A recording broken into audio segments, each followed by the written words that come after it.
So today we will start with something where we had left off in an earlier class. We had completed replication and we had done transcription. While studying transcription, we had done both the prokaryotic and the eukaryotic setup. But while going for eukaryotic transcription, we understood that the eukaryotes have a nucleus. And the RNA that is actually transcribed within the nucleus has to move through the nuclear pore into the cytoplasm. So that nascent baby RNA should be given a sort of protection the moment it enters the cytoplasm, because there are a number of enzymes present in the cytoplasm awaiting to digest any any sort of RNP ribonucleotides present in the cytoplasm. So for eukaryotes, as there is a defined nuclear membrane, the RNA that is coming from the nucleus to the cytoplasm should be given some initial shield.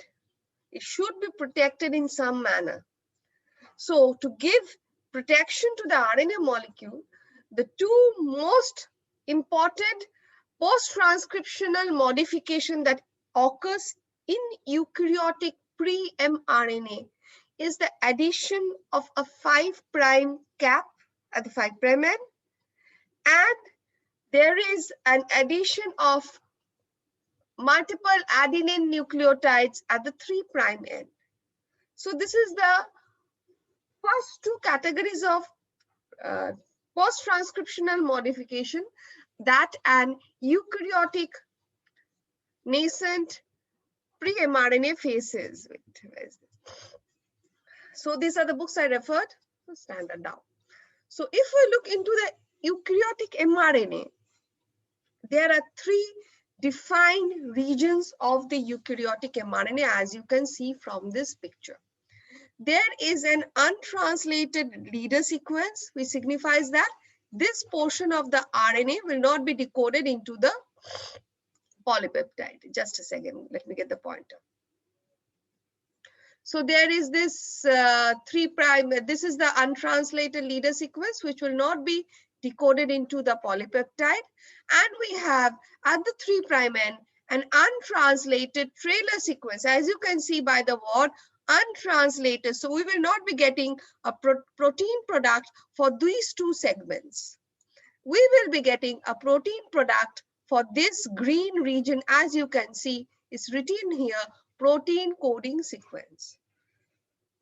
So when we think of a eukaryotic mRNA, it has basically three main parts: a 5' untranslated leader sequence, which varies in length.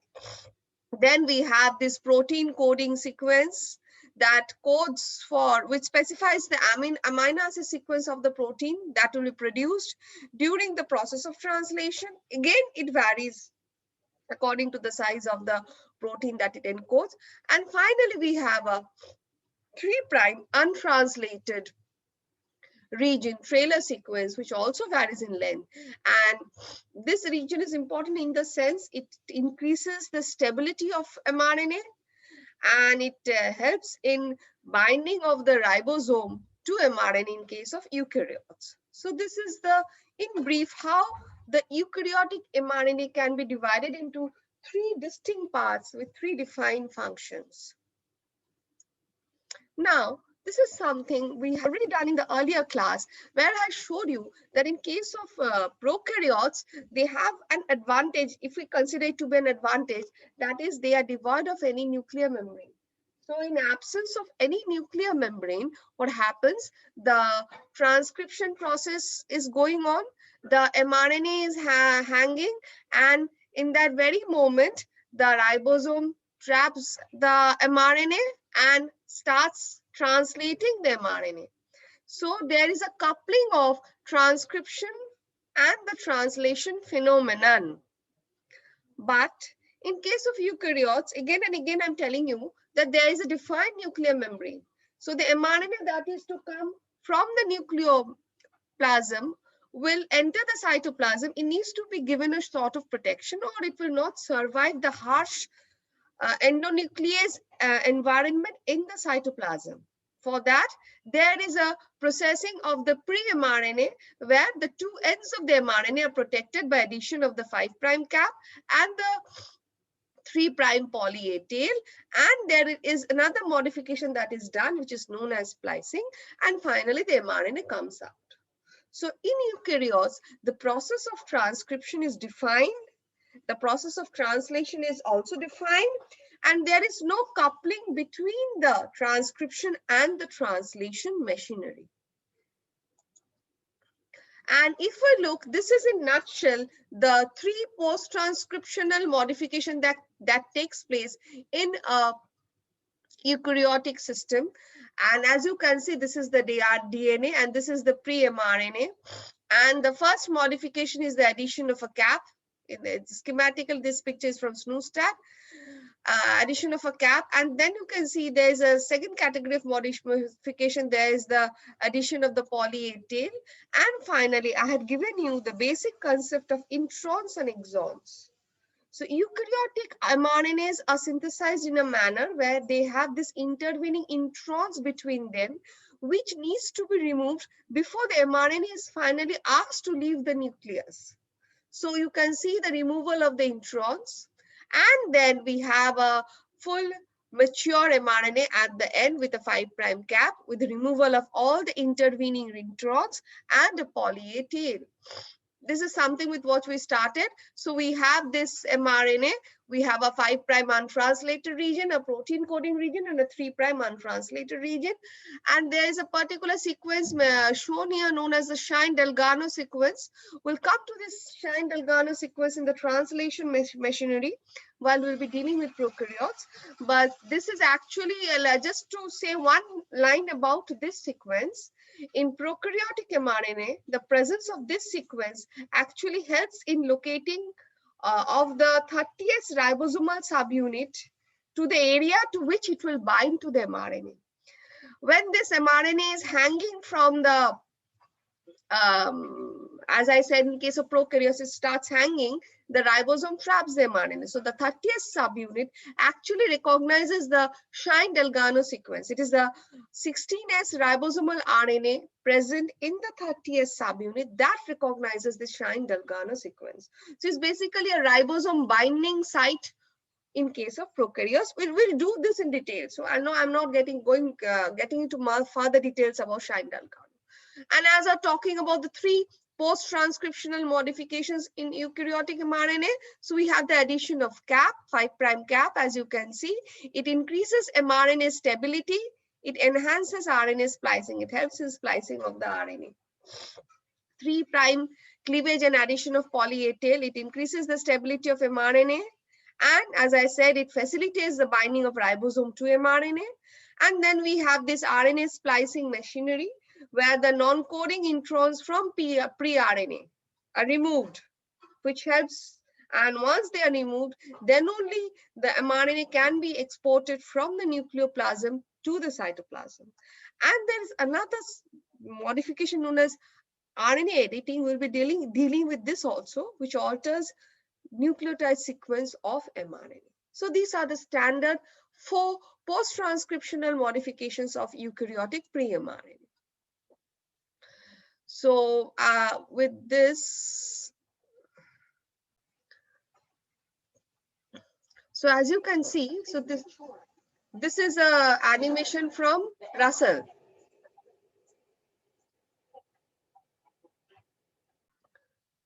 So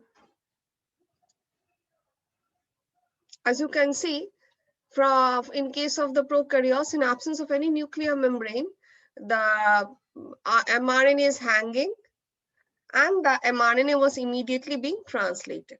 But in case of eukaryotes, we have a defined nuclear membrane.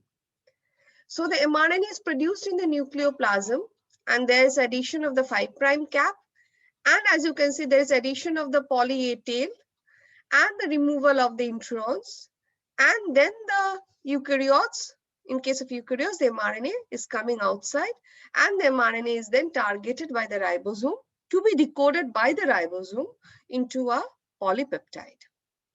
So Now coming to the first category of modification of mRNA, that is the addition of a 5' cap.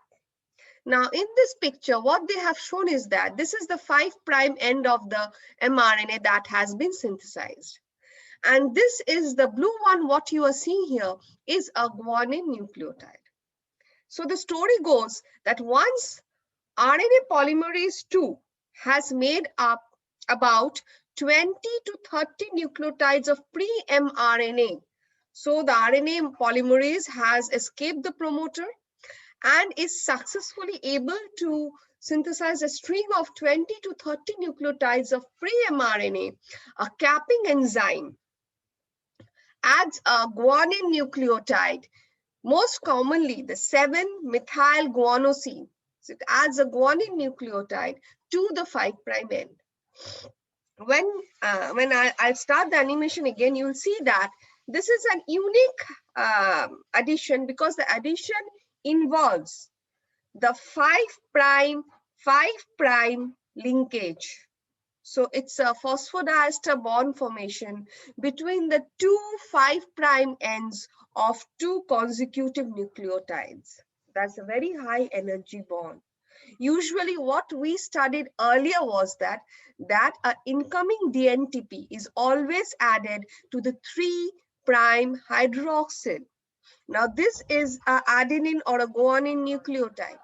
This is the 3' end of that molecule, to which another RNTP has been already added. Now, this is the open 5' end of the adenine or the guanine molecule. So this is the green color one is the mRNA. So what you will see is that the guanine nucleotide will be added to this adenine nucleotide by its 5' end, resulting in a 5' phosphodiester bond formation. So let's see that. So it's basically a guanylyl transferase, not guanylyl, guanyl transferase. And you saw that there was a 5' phosphodiester bond formation. And you saw that. And next what happens? Once this 5' phosphodiester bond formation occurs, 2 methyl groups are then added to the next 2 bases.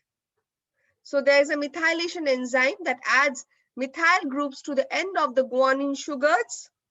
And so it will, see, so they have highlighted these spots. So in these 3 yellow spots, you will be seeing that a methyl group will now be added. So you can see, so this is basically the 5' capping. So I'm just showing you once more. Let's go back a bit and start. Okay, a little bit more.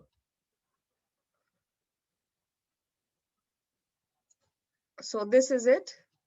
The guanine is added, formation of the 5' phosphodiester bond, followed by methylation of the guanine base and the next 2 bases. So this is the 5' cap formation. Once the 5' cap has been formed, now, as I said, this formation of the 5' cap occurs itself when the 20 to 30 nucleotide of ribonucleic pre-RNA has already been synthesized. After this, the polymerase goes on elongating the RNA molecule. So it continues elongating the RNA molecule. Now we are moving on to the polyadenylation of the 3' end. So now we'll move on to that part where the other end, the 3' end of the mRNA, to which multiple adenine nucleotides will be added. Now, we should keep in mind that for most of the eukaryotic pre-mRNA to become modified at the 3' ends by a sequence of around 50 to 250 adenine nucleotides called a poly A tail. Now, there is no DNA template for the poly A tail. See, the RNA is being copied from from a DNA template. But when the adenine nucleotides are added to the end of the 3' end, there is no DNA template for the poly A tail. The poly A tail is a part of the mature mRNA, and mRNAs with this 3' poly A tails are called poly A positive. There's a plus sign mRNA. Now, if we look into the mechanism of modification of the 3' end, the addition of the poly A tail at the 3' end of the mRNA is associated with the termination of the transcription of protein coding genes. To recapitulate here, when we studied prokaryotic transcription, there's two defined mechanisms of terminating the transcription machinery, the row-dependent and the row-independent one. But in case of eukaryotic mRNA, the addition of the poly A tail becomes intricately associated with the termination of the transcription of the protein coding gene. Now, addition of the poly A tail is signaled when mRNA transcription proceeds past the poly A site. So there's a poly A site in the primary transcript that is about 10 to 30 nucleotide downstream of the poly A consensus sequence 5' AAU AAA. So look into the picture. And I think so you are now aware of what the downstream sequences and the upstream sequences mean. So the process actually starts when this is the poly A consensus sequence. So when the polymerase has transcribed this poly A sequence, then only the polyadenylation process actually starts.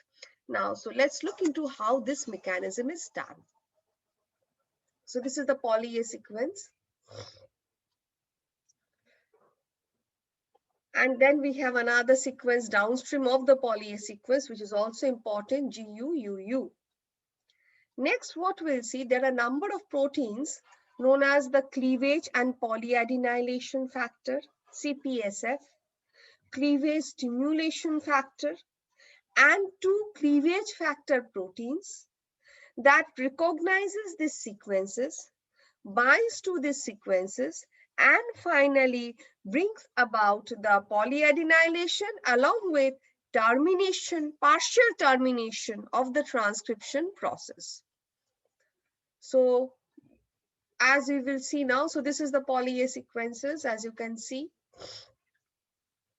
And I said there are proteins which recognizes this sequences. So you see, so we saw there, as I said, so CPSF is cleavage and polyadenylation specificity factor. This is cleavage stimulation factor. And then we are having two proteins which are incoming in this paused animation. This is the cleavage factor proteins 1 and 2, which will make the actual cut here. So just a repetition of this one once more. So you see the recognition of the proteins. The cleavage factor proteins come and they cut the RNA. Now, be very clear in your thought process. This is the mature mRNA. Remember, this is the RNA that is still attached with the template DNA. But our mature mRNA has been cleaved off. So it is now being released. What will happen? Next, what you will see in this animation is that the enzyme poly A polymerase next binds to this cleavage polyadenylation specificity factor and goes on adding A nucleotides at the 3' end using adenine triphosphate as a substrate to produce the poly A tail. Okay, so remember that this is the mRNA, this is our desired mRNA. So that has been already cleaved off. Now, as I said, polymerase will come and start adding A nucleotides with the using the ATP as the substrate. So let's see that. So you'll be seeing now, see, poly-A polymerase joins, and with the help of ATP, they have simplified this part.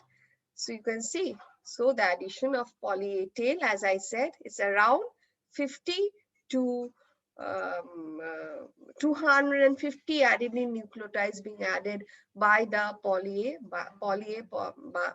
binding, poly-A polymerase PAP. So it's the poly-A polymerase, which is the PAP, and we have the poly-A binding protein 2 molecules bind to the poly-A tail as it is synthesized. So this is a guided machinery. So keep in mind that once the cleavage factors cut off the mRNA, our desired mRNA is released off. But there's another problem that has been still there, is that the transcription machinery in eukaryotes has not yet stopped. Now, it is assumed that there are two models of transcription termination. So I'll be talking about that a little later on. So this is typically eukaryotic gene. And as you can see here, the green colors depicts the 4 coding exons or regions separated by 3 ash color intervening sequences or the introns. So when this particular DNA is transcribed, the promoter elements provides the sequences for the polymerase to recognize the promoter element and accordingly identify the template DNA and transcribe our pre-mRNA. And within the pre-mRNA, as I said, it again has 3 defined regions: a 5' untranslated sequence, a 3' untranslated end, and we have the protein coding region. Now, when the pre-mRNA is copied from the template DNA, it is a carbon copy of its coding strand. So it is having, except for the fact that all the thymine bases of the DNA are replaced by uracil in case of RNA. Now, if we look into this particular area, let's concentrate our focus on this area. So we have 1, 2, 3, 4. These are the exons. And finally, it is the exons which will be translated to give us the polypeptide. So we need to remove these intervening introns. And once these intervening introns are removed, the exons are joined to give us a polypeptide. Now, if so, it is evident that the information of a protein is not present as a whole in the original DNA. The information for this protein has been split into 4 exons in the original DNA. And in the original pre-mRNA also, the information for this protein has been split into 4 segments with intervening introns. It is by the splicing machinery that these 4 segments are brought together to give us a mature mRNA molecule. And hence we have the split gene concept. So in the genomic DNA, the segment of the gene that is actually going to code for a protein, that segment of the gene has been split into exon containing the informations and the intron which do not have the information regarding the polypeptide. So that is the concept of split genes. Just to note, keep this in mind, no split genes are reported in prokaryotes till date. So prokaryotic genes are continuous. So keep that in mind. So that this is another, and that is why, if you remember, when we are doing this transcription machinery, and when we studied the difference between prokaryotes and eukaryotes, we said that the DNA that is being transcribed by the RNA polymerase of the prokaryotes, it actually transcribes the mature mRNA directly, which is then immediately recognized by the ribosome and is translated. Since the information within the gene In prokaryotes continuous. So, and there's no split gene concept. So that is another advantage of the prokaryotes. So that their transcription and translation machinery can be coupled. Whereas in our case, as the information has been split into 4 segments for this particular picture, we need to bring these 4 segments together into the mature mRNA so that the ribosome can continuously translate this mRNA without any hiccups. And that is why we are having, in eukaryotes, we have this split gene concept. So this is the concept of split gene. And now the question arises that it's a fact that in eukaryotes, the information of a given polypeptide has been split into segments. So we have split genes. Now we need to remove these introns. So to do so, there are some defined machineries or mechanisms. But before that, let's look into intron. Let's look into the structure of an intron. How does an intron look? Where did my cursor go? Yeah. So this is the intron exon boundary. So we are having, there's a beautiful concept here. This concept you will be studying in your postgraduates, but just let me give you just one information here. This boundary, the boundary which I've circled and the color where there's a color change, this is one exon and this is one intron. So when these intron will finally be removed, what will happen? This boundary will join with this boundary. And these two boundaries are recognized by certain proteins known as exon junctional complexes. And these exon junctional complexes play an important role in eukaryotic translation machinery. So that's just a bit of information given. We'll not get into that now. Now let's look into the intron-exon boundary. If we look into the introns, they were first discovered by Richard Roberts, Philip Sharp, and Susan Berger. And it was they who proposed that this intron should be removed. It's a necessary step for mRNA maturation, because it is then only this heteronuclear RNA, that's the primary transcript, which they call as heteronuclear RNA, becomes functional mRNA. And in Philip Leder's lab in 1978, they did an experiment with the mouse beta globin pre-mRNA. And now coming to the intron concept, the introns are found in most eukaryotic genes that encodes proteins. And they have also been found in bacteriophage genes. Bacteriophage means viruses which can attack bacteria. Now, we are concentrating on mRNA. So the introns of nuclear pre-mRNA transcript are spliced out by a variety of mechanisms, and one of the most important mechanism being the spliceosome machinery.